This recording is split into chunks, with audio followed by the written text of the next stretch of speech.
Stormy seas and lost souls. Who is it? She's dreamt of this before. It's coming. Is it? They say dreams are visions of our memories, thoughts and fears, as seen by our inner eye.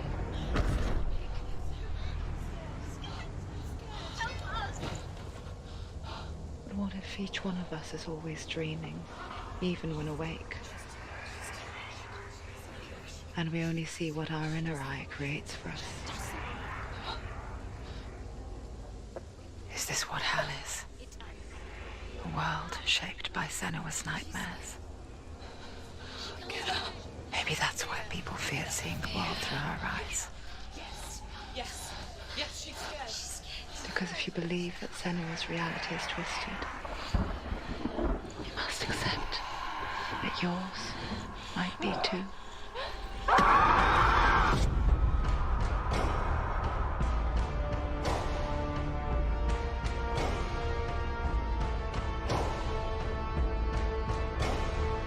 Hellblade Senua's Sacrifice is a video game about Senua, a Celtic warrior on a vision quest into Viking territory.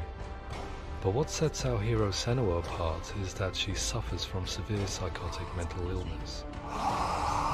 He knows she's getting closer. He can feel her coming closer. She's getting closer.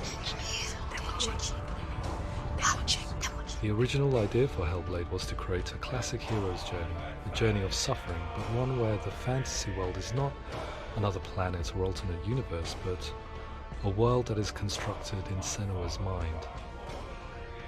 But to do so would mean putting psychotic mental illness at the center of the experience, a subject that is still considered taboo, and a challenge that was both terrifying and exciting in equal measure. In Hellblade, the starting point was a newly discovered Celtic goddess called Senuna in Ashwell, Hertfordshire. When first discovered, her name was thought to be Senua, a name which I liked and kept. I wondered if Senua might have been a Celtic warrior like Boudica who stood up to the Romans.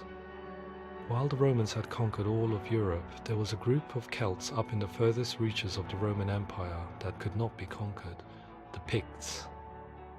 And so the Romans built a wall, called Hadrian's Wall, that spans across Britain from sea to sea to keep the Pictish barbarians at bay. The Picts were known for their war paint, painted on with woad, and their matted hair clumped with lime. And so Senua would be a barbarian Pict in this image. What's your name? Senua. I haven't seen you before. I don't live home much. Oh, Zeno's daughter. I have to go. Wait. Orkney is off the coast of Scotland and was inhabited by the Picts, steeped in history and mystery, and so I made Orkney Senua's home and set the stage for a crisis. In the late 8th century, the first Vikings landed on the Orkney Islands. The population of the Picts crashed thereafter, replaced by the Norsemen of the 9th century. Were they wiped out? We don't know for sure, but it would seem likely given the reputation of the Vikings. The Northmen's brutality is legendary. High-ranking leaders and chieftains of the tribes they conquered were often offered as sacrifice to their gods. The most brutal of these sacrifices was known as the Blood Eagle. I imagine Senua as a young female warrior who returns home from exile to find her partner, Dillion, brutally sacrificed to a Norse god by these hellish warriors from a faraway land. I imagine the horror of this moment and how it would have dragged her deep into mental torment.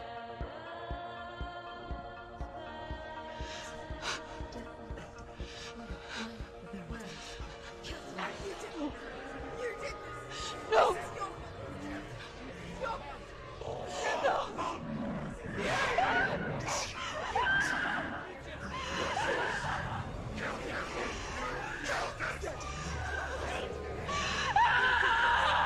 I came to learn that the Celts had a sophisticated and nuanced perspective on the nature of mental disorder. One term they used was gelt. A gelt is a man or woman who has been driven mad by a curse, battle trauma, or grief. The gelt would take to a life in the woods in search of penance, punishment, and purgation. And so Senua became a gelt, cursed by darkness, looking for redemption in the wilds. Another word the Celts used in reference to mental disorders was druth, meaning fool, or Liar. one who utters the words of God. They tell of the mad sinner who flees battle into exile and takes on a beastly nature, growing feathers on his body. The character called Druth in Hellblade is based on a little-known person called Findan, an 8th century Irish Celt who was captured and enslaved by the Vikings, but eventually escaped to Orkney where he became a monk. I will tell you my stories of hell, if I may walk with you. Upon meeting Senua, it would be his stories that fuel her quest deep into their world of gods. The Northmen say the world will come to an end. The sun will grow black, the earth will sink into the sea, the stars will disappear, fire and water will meet, flames will play against the sky. The heavens and earth and all the world will be burned, all the gods will be dead, and the warriors of Valhalla and people everywhere. Senua, prepare yourself for Ragnarok, for it is nigh.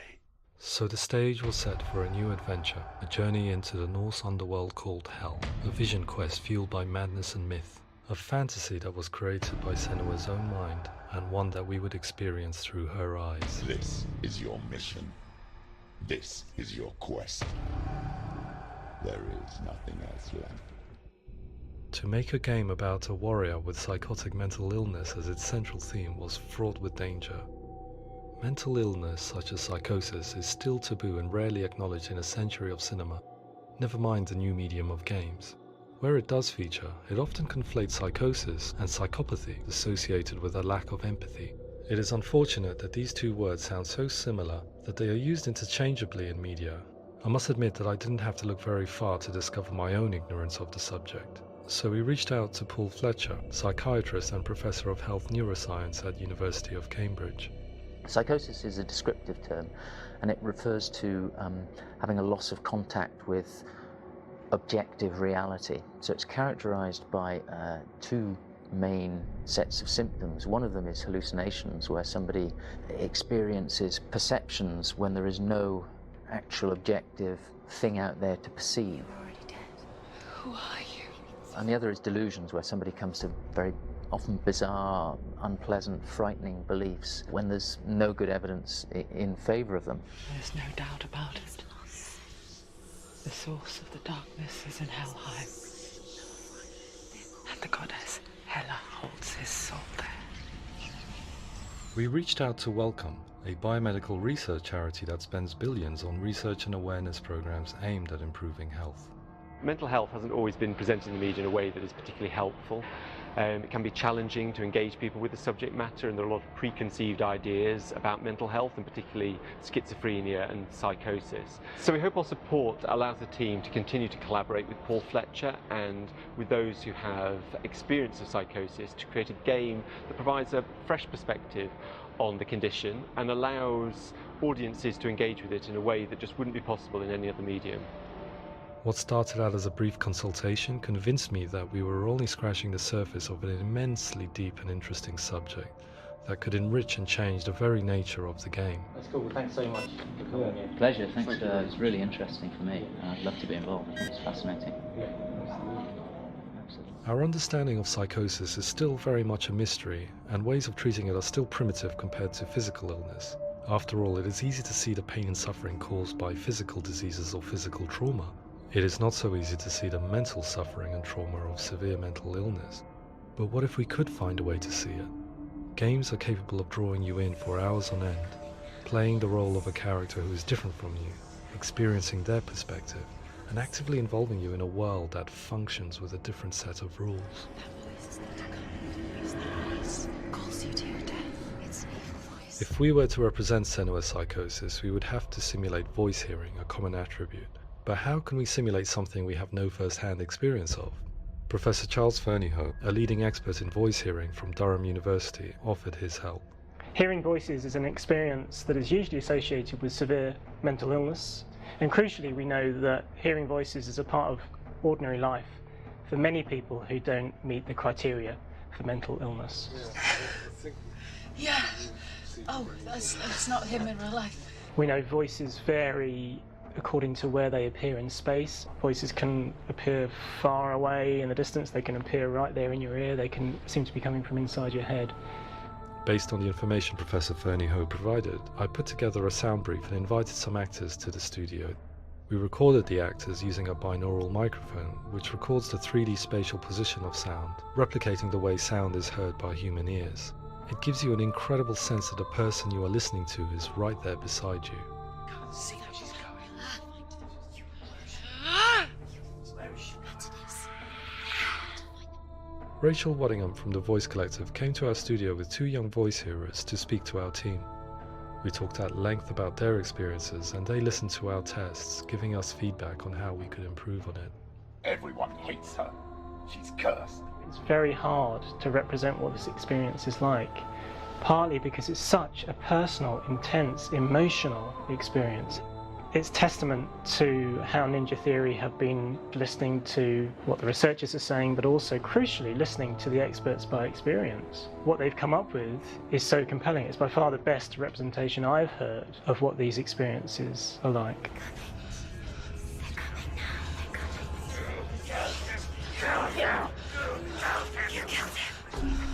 Other common attributes of psychosis are visions and flashbacks.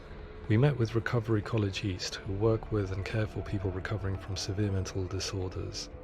A group of service users gave us their first-hand account of what they experience. Sometimes when the visions or what we're seeing is too much, it becomes more difficult until eventually we perhaps don't see anything. The people we spoke to, the stories they told, were fascinating, harrowing and mind-boggling. The reality of what people experienced was vivid, far exceeding what I could possibly have imagined. We went away itching to represent some of these visions and flashbacks in the game. Past will know my heart is so, love is so far away. Don't you know how I wanna feel deeper? I could never know how you grow, all these days are killing me. Now I see deep in me insanity does unfold. I just wanna feel deeper, deeper. I just wanna feel deeper, deeper.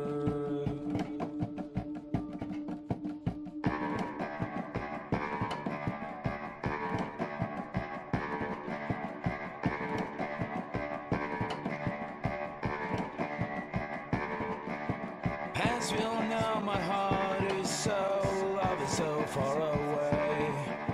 Don't you know how I wanna feel deeper? I could never know how you grow, all these days are killing me. Feel like this, read like this, I just wanna live, that's all. I just wanna feel deeper, deeper.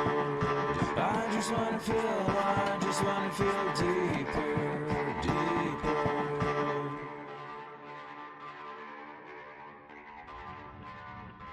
To refine our work, we continue to hold meetings with Recovery College East over the course of a year and a half, showing them what we had achieved so far and refining the in-game representations based on their feedback. With their help, flashbacks, visions and changes in perception were woven into the story and gameplay of Senua. The students that are involved in this project are incredibly excited about being involved. They have described the experience as being important because it values their lived experience and shows that despite what we have been through, all of that experience becomes valid, that actually it's something that we should all be talking about. The experiences described range from beautiful to frightening beyond comprehension. I heard of a girl who has to live with an angry voice screaming at her, slamming on her doors and walls 24 hours a day. I met someone who would often see hanging corpses in a room, so real that she would sometimes try to rescue them. The panic and fear that comes with such visions is entirely understandable, and it can be a living horror for some. Worthless, weak, pathetic. Go on, feel sorry for yourself, because there is no one left to do that for you. I was urged by one fellow that we should not shy away from showing this horror, and so I was perpetually torn in making Hellblade. Had we gone too far with our representations or not far enough? broken and lost. Just like your sword. Come on.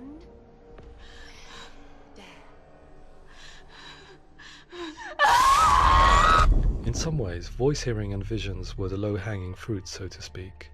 There's another aspect of psychosis that is much harder to explain, but one that I think video games are uniquely able to represent, which are often called delusions. People begin to see patterns in the world. They begin to link things that most people wouldn't link. Most of the things that we might think would be coincidence or, not worth commenting on. Nevertheless, that might have a particular salience or importance for them. One individual described how everyday words, sounds, colours and objects were steeped in meaning to him, forming a strange and sinister puzzle that he was determined to solve but could not quite get to the bottom of. It's not just brain dysfunction. It's not like the system shut down. It's actually an incredibly creative process. The person creates a world populated with voices and phantasms and terrors, and they're completely immersed in it. They believe in it. We often invite people into the studio to play the game. In one of our playtests, they played through much of the game, making associations between runes, secret messages, and the threat of darkness that stalked them. There are many things that happen in the world of Hellblade that make perfect sense within the context of Senua's mind. The dark rot that's killing her slowly from within, the secret runes of the gods that block her path to Helheim, and strange associations that exist in the game to confuse you. To complete Senua's quest, you have to internalize and accept the logic and meaning behind these things to progress. Afterwards they said that they didn't see much evidence of mental illness in the game. People with delusions of all sorts would argue the same thing, that they are not aware of their experience being abnormal in any way. I need this sword. It's important. Representing perception changes and thinking patterns within Hellblade gives us a set of symptoms common in psychosis. But people with lived experience were keen to emphasize another point, that it is wrong to define a person by their symptoms. Quite often, the illness comes not from the symptoms, but from the stigma, isolation and mistreatment that comes about from the rest of society. They say that I'm cursed. What if they're right? I needed someone to portray Senua, someone who could believably internalize her suffering.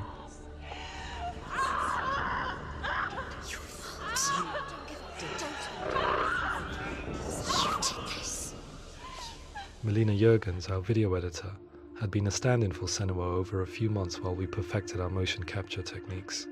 Without realizing it, she had already auditioned for the role, and I knew her well enough to know that I didn't have to teach her to act, but to relive her own internal pain. As often is the case, those who have suffered mental anguish are never far from us.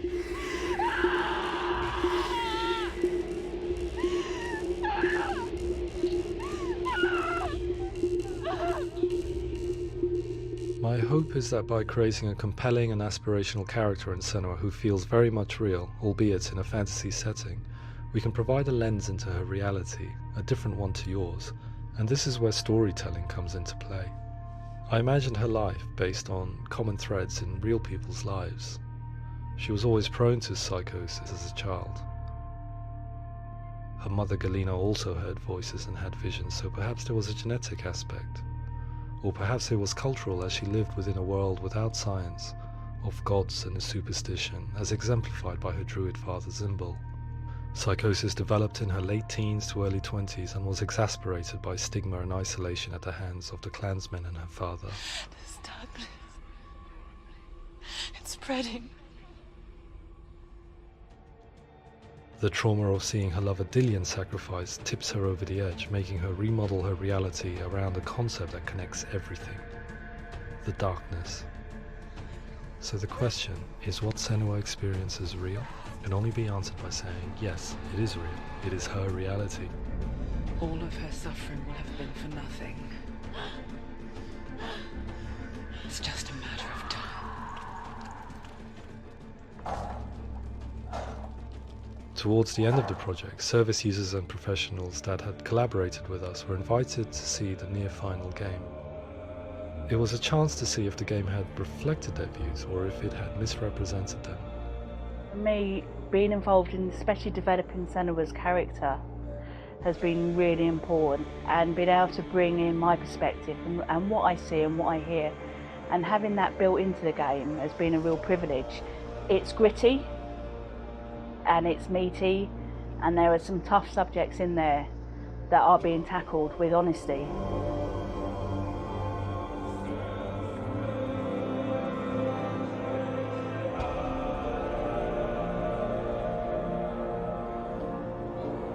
I was blown away by it today, absolutely blown away. It was just fantastic to get the opportunity to use our lived experience in a very creative way. There's nothing tokenistic about the work we've put in. It feels like we've been listened to, things have been taken on board, and I think there was a lot of realism in the game itself, and it feels very authentic.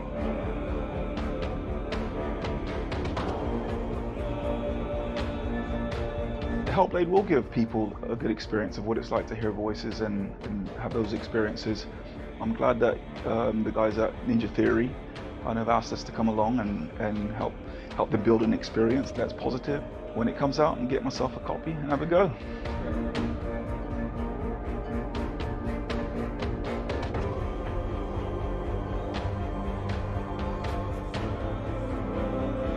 I think all the way through I was really inspired by how the conversations have translated into the game in a way that I think I didn't imagine was possible. So wonderful, really wonderful.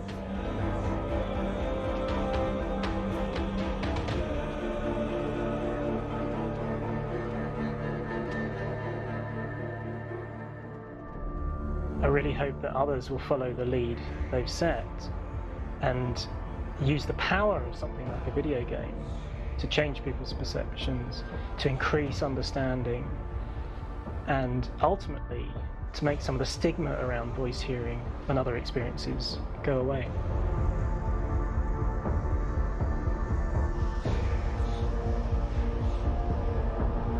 For me, it was really exciting to see something that I explore scientifically being represented so beautifully in a character who's trying to penetrate the mysteries of the environment in which they've been placed, with all of this strange uncertainty and noise and conflicting information that they're getting.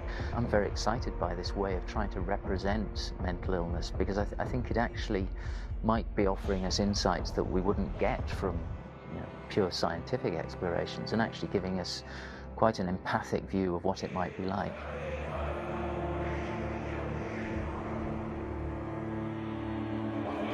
Mental illness has been with us for as long as we have been on this planet, but why? Why hasn't evolution stamped out this weakness from within our gene pool? I often pondered this question until I realized that the question had an inbuilt flaw. It assumes that being and thinking differently is a weakness. The only reason we have computers, spacecraft, medicine, poetry, art, and yes, even video games is because individuals were able to simulate new abstract realities in their minds and share them with the rest of us. We need people to be willing to see differently in order for us to progress and survive as society. And we need to be open to these new ways of seeing. And it is this spirit that motivated me to create Senua's story and share it with you.